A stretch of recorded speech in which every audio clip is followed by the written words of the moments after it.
Ben ritrovati dalla redazione. La Regione proporrà all'autorità di sistema portuale la sottoscrizione di un protocollo d'intesa simile a quello adottato per la diga davanti al Porto Vecchio di Trieste al fine di compiere un significativo dragaggio alla foce del Rio Ospo in una seconda fase anche dell'intero canale. Lo ha detto l'assessore regionale per la difesa dell'ambiente Fabio Scoccimarro al termine del sopralluogo compiuto ieri a Muggia insieme al primo cittadino Paolo Polidori e ai vertici dell'Associazione Sportiva Dilettantistica Paranautica e la Pesca Sportiva Riospo.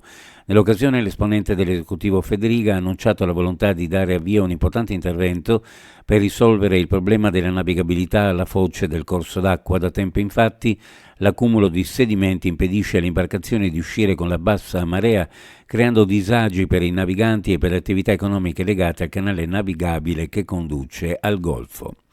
C'è la necessità di un ente intermedio elettivo tra la Regione, la quale deve fornire le linee di indirizzo nell'ambito di un'attività legislativa ai comuni al fine di declinare le scelte coerentemente alla realtà del territorio e sapendo quali settori valorizzare.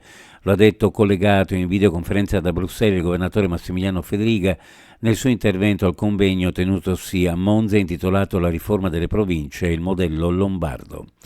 Dobbiamo rivolgere un plauso agli operatori che hanno lavorato con passione, professionalità e tenacia per il buon funzionamento del distretto del commercio di Trieste in questo primo anno di vita, un'iniziativa sostenuta anche economicamente dalla Regione che rappresenta un germoglio che nel prossimo futuro potrà fiorire garantendo molte opportunità di sviluppo alla città e di rilancio anche per i quartieri.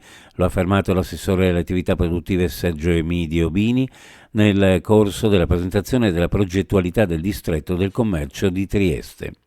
Azioni unilaterali e senza alcun confronto con le rappresentanze sindacali sembra essere il filo conduttore che unisce le due aziende. Lo scrive in una nota a USB Lavoro Privato Federazione di Trieste, riferendosi ai casi delle due vertenze in atto Ublox e Flex e che hanno fatto scattare nelle rappresentanze sindacali della stessa USB lo stato di agitazione vista la situazione sempre più compromessa. Uno sguardo alle previsioni meteorologiche per la giornata: cielo poco nuvoloso sulla zona montana e sul settore occidentale, da nuvoloso a coperto a sud-est, specie dal pomeriggio.